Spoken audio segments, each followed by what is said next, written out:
Louvar o Senhor com Deus em mil.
A paz do Senhor, irmãos e irmãs, mais uma vez, motivo de muita alegria poder estar aqui compartilhando com todos mais um estudo do nosso amado Evangelho.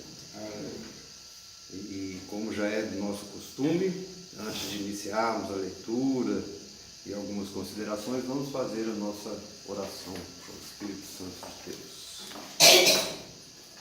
Meu Deus, meu Pai amado, em nome de Jesus Cristo, clamamos agora pela comunhão com o Teu Espírito Santo, Senhor. Que Ele esteja aqui conosco, reunido conosco em mais essa noite em que buscamos a palavra, a verdade e a vida através do nosso Senhor Jesus Cristo. Que Ele nos direcione, que Ele nos dê o entendimento, o encaminhamento profundo e espiritual da palavra, que Ele nos permita plantar essa semente, a semente do Evangelho, e que ela possa frutificar nos corações e mentes de cada um de nós e de todos aqueles que de alguma maneira receberem essa mensagem. É a oração, meu Pai, que te fazemos com muita humildade no coração, para a honra e glória do nosso Senhor Jesus Cristo. Amém. Irmãos, eu convido a todos para estarmos abrindo a Bíblia na segunda epístola de João.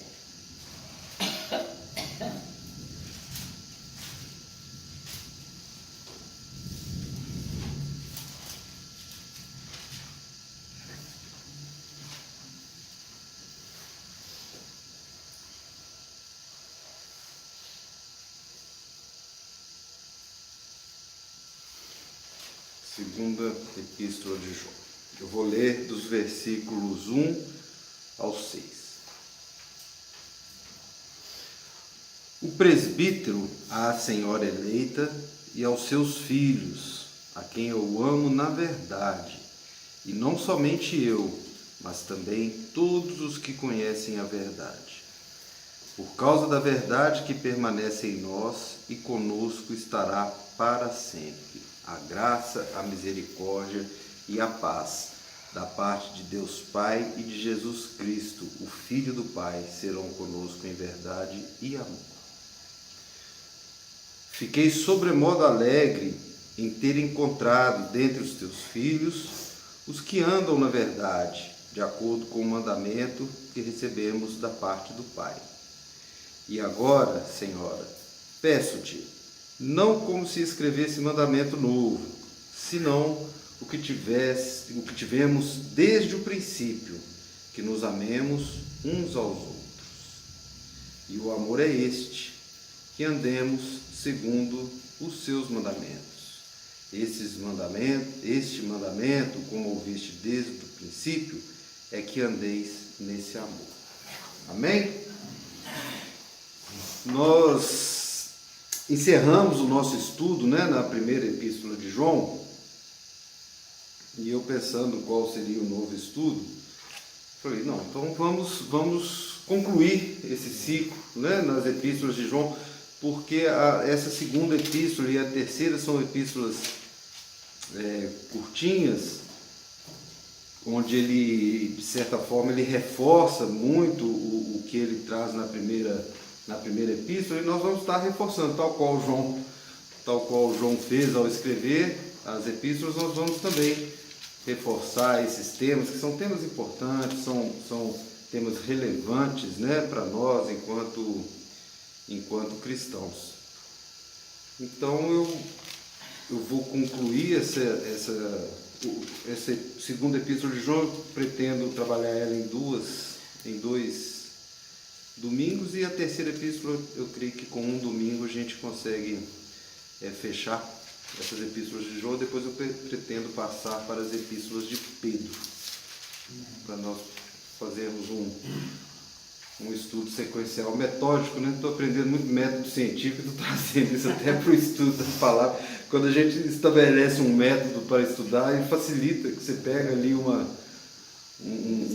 sequência, um ritmo, então você já sabe o que você vai trazer, e isso facilita muito na hora de buscar os estudos. E é um verdadeiro pastoreio essas epístolas, São epístolas fundamentalmente de pastoreio mesmo. Eu até trouxe isso anotado aqui no contexto, no cenário, que é tal qual a primeira, É uma epístola de pastoreio. Então eu vou fazer uma breve colocação sobre essa epístola. A gente trata hoje sobre o amor fraternal, que é a primeira parte dela, e no próximo domingo a gente trata da segunda parte, quando ele fala dos falsos ensinadores, que também é reforçando, e que também é um tema que eu acho muito importante, muito relevante atualmente. Então, essa segunda epístola de João, ela conta com apenas 3 versículos, e pelo que eu vi dentre os textos que eu pesquisei para estar analisando essa epístola, teve um que fala que essa epístola com 13 versículos, ela caberia perfeitamente numa única folha de papiro. Então a gente entende que é uma epístola que possa ter tido uma divulgação maior, mais fácil pelo tamanho. E mesmo ela cabendo em uma única folha de papiro, como eu disse, ela traz uma mensagem muito profunda, muito relevante e muito espiritualizada, uma profundidade espiritual muito grande. Talvez por isso que ela foi mantida e preservada dentro desse do cânon bíblico, O nosso amado apóstolo João, ele não se identifica nessa carta, ele se identifica apenas como o presbítero, que é o início dela, o presbítero. Mas essa a tradição cristã, desde os primeiros séculos, mesmo ele não se identificando e trazendo apenas essa designação de um presbítero, identifica essa segunda carta como sendo do apóstolo João. Em primeiro lugar, porque essa palavra, o presbítero, naquela época, né, ela era utilizada em não é que em duas circunstâncias, mas ela indicava uma autoridade espiritual muito relevante e de pessoas já com uma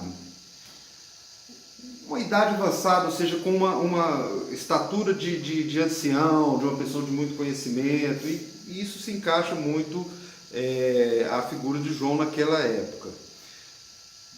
A palavra presbítero também, segundo esses estudos, ela era muito usada para designar os apóstolos ou pessoas que foram testemunha ocular do ministério de Jesus. Então era uma palavra forte do ponto de vista da significância dela. Então não é como os presbíteros que a gente conhece hoje nas igrejas, não é a mesma fundamentação. O presbítero aqui daquela época, quando a carta foi escrita, ela realmente se referia a uma autoridade espiritual e muito provavelmente a uma autoridade já com bastante experiência, de idade, de vida e que tenha participado do ministério de Jesus de uma maneira presencial, né, como testemunha ocular mesmo. E além dessa autodenominação como presbítero, o que reforça mesmo, o que indica mesmo, com dúvida praticamente nenhuma, de que o autor dessa segunda epístola é o apóstolo João, é a similaridade dos textos, da escrita e da mensagem, principalmente com a primeira carta, né? Então, ele está tratando aqui realmente de temas que estavam muito em voga naquele momento, né, enfrentando ali, buscando manter o mandamento do amor, né, a união da igreja e principalmente enfrentando os falsos doutrinadores e aquelas pessoas que estavam tentando de alguma maneira atingir a igreja de Cristo, que estava sendo formada lá no seu limiar, lá no início mesmo dos tempos. E outra questão interessante, já logo no início da carta, é que ele se apresenta como o presbítero e está se dirigindo à senhora eleita e aos seus filhos. Esse destinatário, vamos dizer assim, né, a senhora eleita e aos seus filhos, num primeiro momento, poderia gerar interpretações de que a carta estivesse sendo escrita especificamente a uma pessoa, a uma senhora, né, provavelmente viúva, e que tivesse alguns filhos. Mas algumas sugestões indicam, na verdade, que essa designação, essa senhora eleita aos seus filhos, na verdade se trata de uma metáfora, né, significando uma igreja lá daquela época, uma igreja local e os seus membros. A senhora seria a igreja e os seus filhos os membros dessa igreja. Isso porque não é incomum nas escrituras você usar metáforas personificando, né, a imagem da igreja ou da nação de Israel, né? A gente vê isso em vários livros da Bíblia. Então você tem uma metáfora descrevendo Israel como filha de Sião, você tem metáforas, por exemplo, na carta de Efésios, né, se referindo à igreja como noiva de Cristo. Então, e como isso era uma utilização comum, esse tipo de metáfora, e considerando também, né, que a primeira carta de João, de onde a gente vê que, né, vários trechos dessa carta são muito parecidos, então isso reforça essa ideia de que ele estava não escrevendo para uma pessoa especificamente, mas realmente para uma igreja local e seus filhos. E tem estudiosos também que falam que no decorrer do texto existe a mudança, né, ele inicia falando a senhora eleita, mas no meio do texto ele começa a usar pronomes no plural. Então, isso também é um indicativo de que ele estava escrevendo era para uma comunidade, uma comunidade eclesiástica, e não tão somente para uma pessoa, uma família, uma mãe com seus filhos. E essa é uma carta que foi escrita dentro do mesmo contexto histórico que nós já estudamos aqui da primeira carta, ali provavelmente nos anos 60, 65 depois de Cristo, ou seja, poucos anos depois da morte e ressurreição do Senhor. E era um período em que o cristianismo estava crescendo muito, mas também estava sendo muito perseguido, enfrentando muitos desafios, tanto internos, tanto desafios dentro da igreja, como desafios externos, né? Então era um enfrentamento de muitas heresias, de muitos ensinamentos equivocados, e essas epístolas de João, elas demonstram isso, né? Que ele estava muito preocupado realmente em enfrentar, em combater todos esses problemas que a igreja primitiva, a igreja que estava iniciando naquele momento, estava enfrentando. E essa é uma carta, como o próprio pastor Totó já colocou aqui, ela possui um estilo totalmente pastoral, muito direto e muito pastoral. Então, isso reforça também a ideia de que ele estava escrevendo para uma igreja, não para uma única família, né?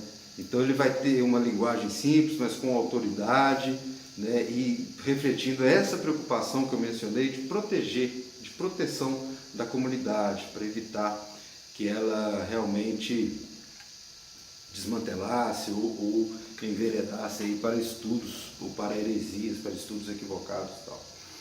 Então é uma carta pequena e a gente pode dividir ela, tirando a saudação e, né, a conclusão, né, ela é dividida em dois temas.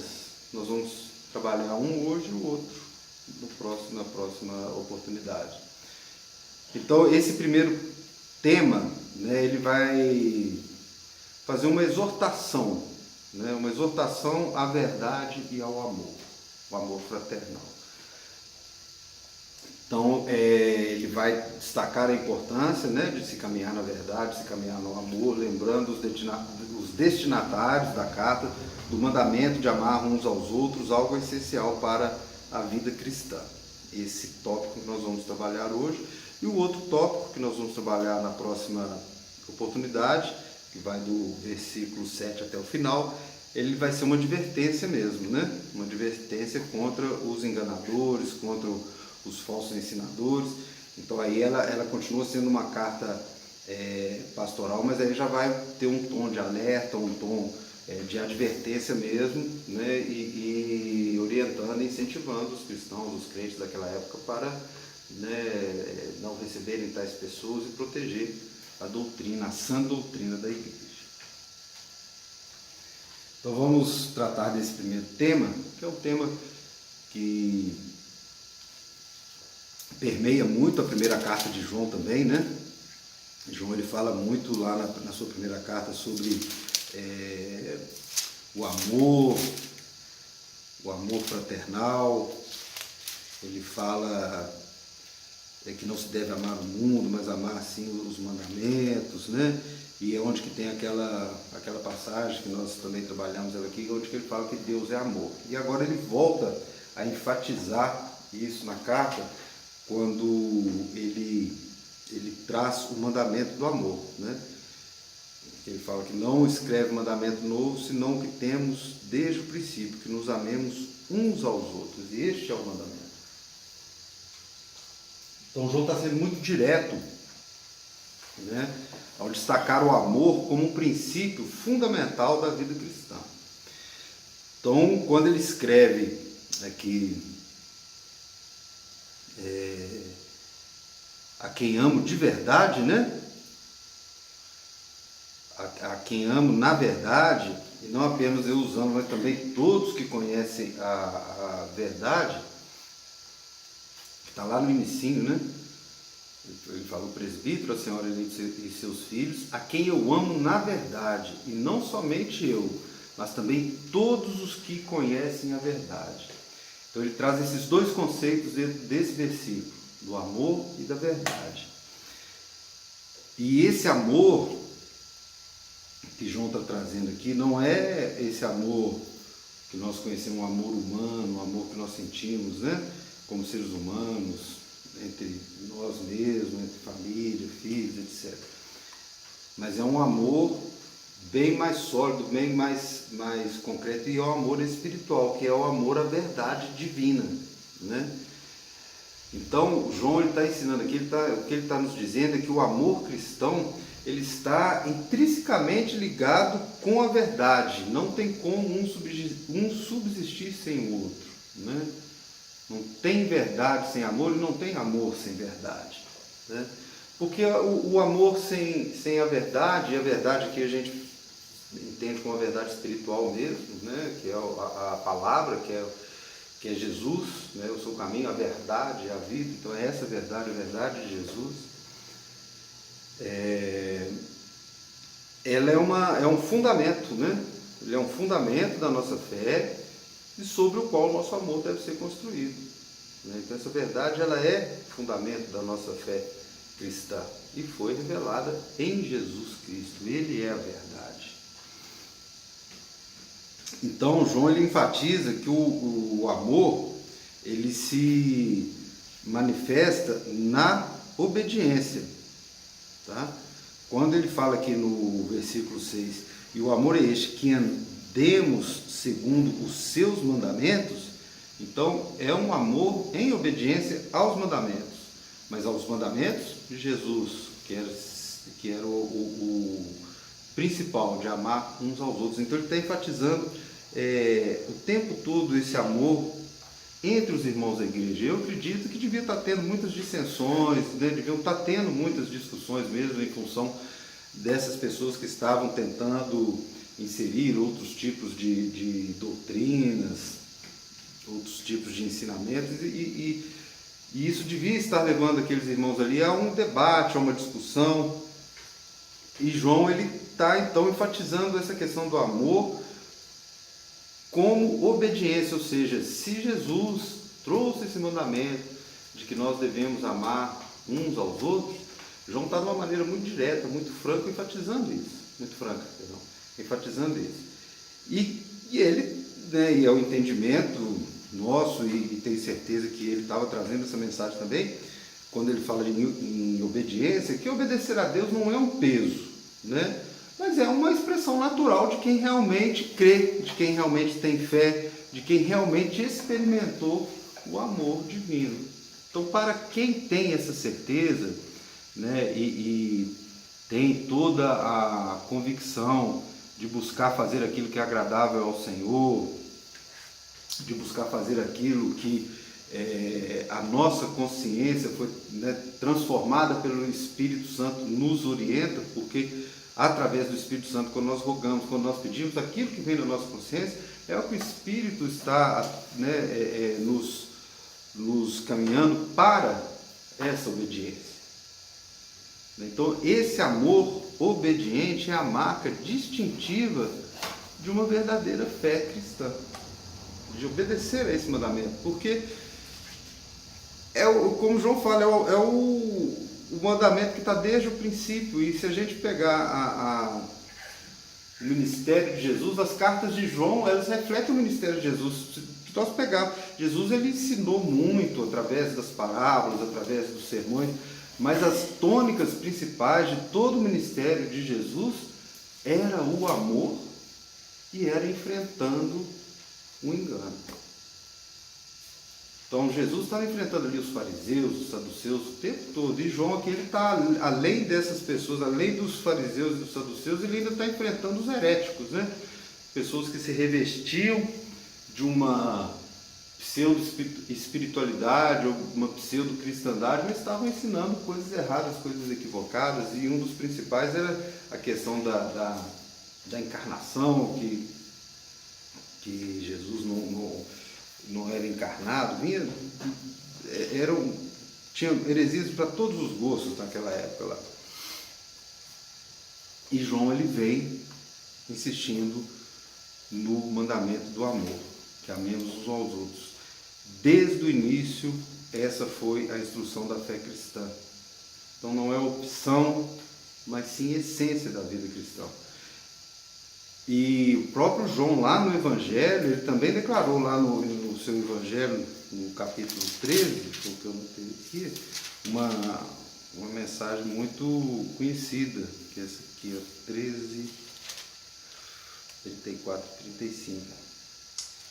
Evangelho de João, capítulo 13, 34, 35. Novo mandamento vos dou, que vos ameis uns aos outros, assim como eu vos amei. Isso é Jesus, né, dando esse mandamento. Que também vos ameis uns aos outros. Nisso conhecerão todos que sois meus discípulos, se tiverdes amor uns aos outros. Então João, né, nas suas cartas, ele vem enfatizando aquilo que ele já trouxe no Evangelho, ou seja, era aquilo que ele ouvia. Com certeza ele acompanhava Jesus, exortando, falando sobre isso todo o tempo. Ele era apóstolo, ele estava, e ele não somente era apóstolo, como era um apóstolo muito próximo de Jesus. Então eu fico imaginando, eu fico estudando as cartas de João, eu fico imaginando o tanto que Jesus não devia falar com ele sobre esse amor fraternal, e como que João traz isso para o seu, né, ministério posterior, e como que ele exorta a igreja o tempo todo sobre esse amor fraternal. E o segundo ensinamento que a gente extrai dessa primeira parte da Epístola de João é a verdade. Então, nós temos o amor, né, como fundamento, e o amor em obediência, e agora também a verdade como fundamento da fé cristã. Então ele continua enfatizando essa verdade como alicerce. Ele declara: por causa da verdade que permanece em nós e estará conosco para sempre. É o que está no versículo 2. Então, quando ele fala verdade, a gente entende não só a verdade como o nosso conhecimento, né, de ser humano, do que é verdade, que é a expressão do que realmente acontece, daquilo que é verdadeiro, mas a verdade como sendo um sinônimo, uma referência a Jesus, né? Porque quando ele fala a verdade que permanece em nós e estará conosco para sempre, é a verdade que o Espírito nos traz. Que onde o Espírito Santo está, não tem mentira, não tem falta de verdade, é a verdade absoluta. Então isso também é um fundamento da nossa fé. E é o que ele está falando, é a natureza eterna da verdade divina. A verdade de Deus não muda com o tempo, com circunstâncias, ela vai permanecer sempre a mesma, constante, firme, né? Vai estar sempre nos guiando e nos mantendo unidos com o corpo de Cristo, né? Criando um vínculo inquebrável de fé espiritual. Essa é a verdade. E ela é uma verdade tão fundamental e tão maravilhosa que João ele coloca na carta a alegria dele, que vai estar aqui no versículo 4. Né? Fiquei sobremodo alegre em ter encontrado dentre os teus filhos os que andam na verdade. Sobremodo alegre, ou seja, ele está manifestando uma alegria verdadeira, uma grande alegria mesmo, né? De ver que mesmo com todas as dificuldades, com todos os ensinos errados, que tinham aqueles que estavam realmente andando na verdade, né? Mas isso de andar na verdade não apenas como uma sabedoria da verdade, um conhecimento intelectual do que é a verdade, mas uma verdade como estilo de vida, de andar na verdade mesmo, de permanecer na verdade, de viver a verdade, ou seja, vivida diariamente, influenciando a vida daquelas pessoas ali nas decisões, nos comportamentos, nos relacionamentos. Ou seja, mostrando que esse entendimento do Evangelho, esse entendimento da fé cristã, ela é uma prática diária, cotidiana, ela tem que estar na nossa vida o tempo todo. Nós temos que andar em verdade, viver em verdade. Então, quando ele usa a palavra andam na verdade, vocês podem ler, podem interpretar como os filhos que vivem na verdade, que não têm dúvida da fé, que não duvidam da fé e não se deixam seduzir nem se enganar por ensinos errados, por ensinos equivocados. Essa a importância dessa verdade que João enfatiza ela aqui em vários versículos, né? No 2, por causa da verdade que permanece em nós, né? E nesse 4 que eu acabei de ler, da alegria dele, dos filhos que andam na verdade, porque ele sabe que esses dois fundamentos importantíssimos da igreja, eles precisam caminhar juntos. E João enfatiza isso. Igual eu citei o capítulo 13 do Evangelho para falar do amor, João tem uma parte do Evangelho, uma citação do Evangelho de João que é muito famosa, né? Que eu até falei aqui no início, mas eu vou ler, que é o capítulo 8, 31 e 32, que é muito usada, mas tem que ser compreendida em toda a sua plenitude, que é aquela que fala: disse, pois, Jesus aos judeus que haviam crido nele: se vós permanecerdes na minha palavra, sois verdadeiramente meus discípulos, e conhecereis a verdade, e a verdade vos libertará. Então essa verdade que João traz aqui é a verdade libertadora, é a verdade da libertação da nossa fé, do nosso espírito, da nossa vida espiritual, do nosso conhecimento espiritual, de termos certeza absoluta de que Jesus é a verdade divina, é a essência da nossa fé, e que Ele, como verdade, né, nós não podemos de maneira alguma duvidar, né, dos seus ensinamentos, de que aquilo que Ele traz para nós em seu Evangelho, por mais difíceis que sejam as circunstâncias da vida, a verdade é uma só, e ela é desde o princípio, e essa verdade nos liberta, e a liberdade ela é espiritual. Não é uma liberdade carnal, não é uma liberdade material, não é uma liberdade do mundo, é a liberdade do Espírito, né? E essa liberdade espiritual é que tem poder de transformar vidas, de transformar vidas não apenas como seguindo um conjunto de regras, mas é uma força viva mesmo que nos molda quem somos, que nos ajuda a caminhar, a levantar, a sermos resilientes, tal qual João esperava daqueles membros da igreja, né, naquele momento que estavam enfrentando tanta dificuldade, tanta provação. Então a comunidade cristã, ela floresce, ela cresce, ela se robustece quando a verdade é o seu fundamento, né? E João aqui ele está nos instigando, nos desafiando mesmo, exortando a permanecermos firmes na verdade, né? Reconhecendo que é ela que nos sustenta e nos une como igreja, como irmãos, como partilhadores da mesma fé, né? Então, em tempos como esses que nós estamos vivendo, de tanta incerteza, de tanta confusão, tanta dificuldade, a verdade divina, ela é a nossa âncora, a nossa direção, a nossa bússola, né? E que vai nos guiar em direção a uma vida plena e autêntica com Cristo, independente de tudo que estivermos passando. É essa verdade, não tem outra, é a verdade que liberta.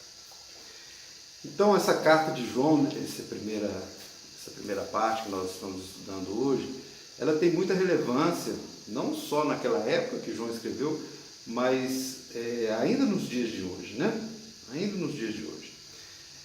Então, nós estamos vivendo um tempo que, se nós pararmos para pensar, o significado do amor ele está tão deturpado, tão modificado, tão disruptivo, né?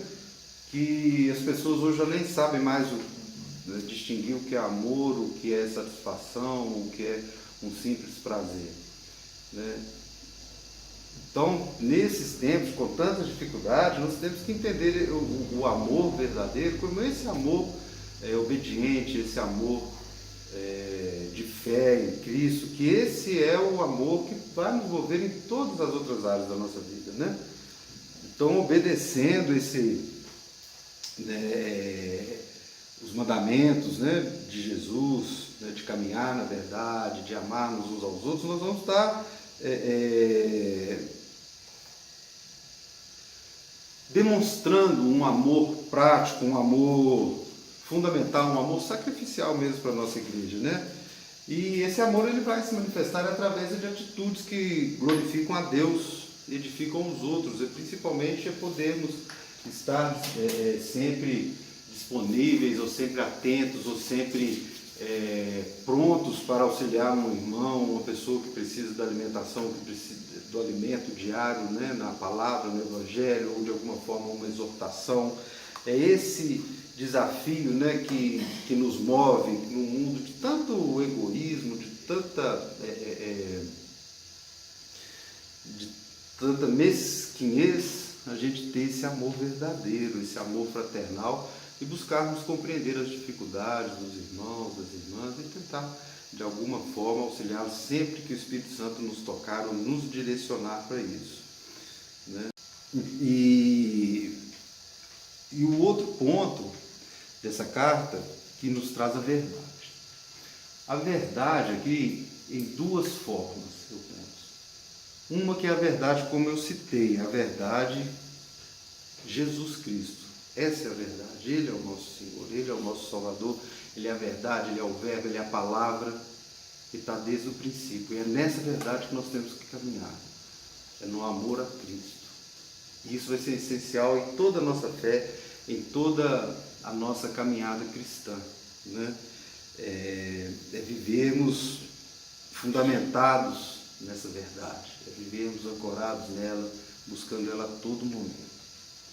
Mas nós também temos hoje, a gente trazendo para os nossos dias de hoje, uma situação muito complexa, onde a gente vê a mentira, ou a falta da verdade, ou a ausência da verdade, sendo muito difundida. A mentira sempre existiu, né?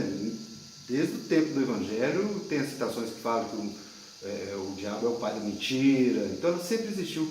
Mas hoje ela está potencializada pelas tecnologias, pelas redes. Hoje a palavra fake news, uma palavra nova que há pouco tempo atrás ninguém conhecia, que hoje ela é tão falada, tão discutida, tão debatida e ganhando relevância a nível mundial, onde o poder terreno, o poder humano, como sempre, né, guiados pelo maligno, utiliza a mentira como essência de manifestação de poder, de busca de poder, de exercício do poder. Então nós temos que nos ater ao Evangelho, buscar essa vida espiritual completa no amor e na verdade, para que nós não sejamos vítimas da mentira, para que nós possamos buscar através da oração, através da leitura da palavra, através da comunhão espiritual, a todo tempo ficarmos livres da mentira, porque se não formos vigilantes da mesma forma que aqueles irmãozinhos lá da igreja primitiva estavam caindo na mentira dos falsos doutrinadores, das heresias, hoje nós temos irmãozinhos caindo nas mentiras das fake news. Infelizmente, as igrejas hoje são uma grande propagadora de fake news. Então é oração, meus irmãos, é oração e entendimento, porque as mesmas lutas que João estava vivendo há 2000 anos atrás, nós continuamos lutando elas hoje. E essa luta contra a mentira, ela se mostra cada vez mais proeminente. E é somente através de Jesus, somente através da verdade, que é desde o princípio que nós podemos enfrentar essa malignidade. Nós, com a nossa simples intelectualidade humana, com a nossa simples capacidade humana, não vamos conseguir, porque a fonte do poder da mentira, ela não cessa, ela não desiste.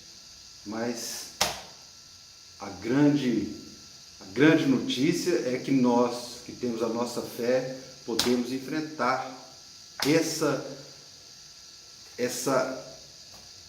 arma do inimigo através do amor e através da verdade em Jesus Cristo. E é isso que João está ensinando de uma maneira franca, direta e que não tem dúvida, não tem como ser questionado. E é essa mensagem que eu gostaria de trazer hoje para a nossa igreja, para que ela possa estar aí no coração de cada um e que nós possamos estar fortalecidos no Espírito Santo de Deus para enfrentarmos toda a mentira que eiva desse mundo de malignidade, enfrentando no amor e em nome de Jesus Cristo.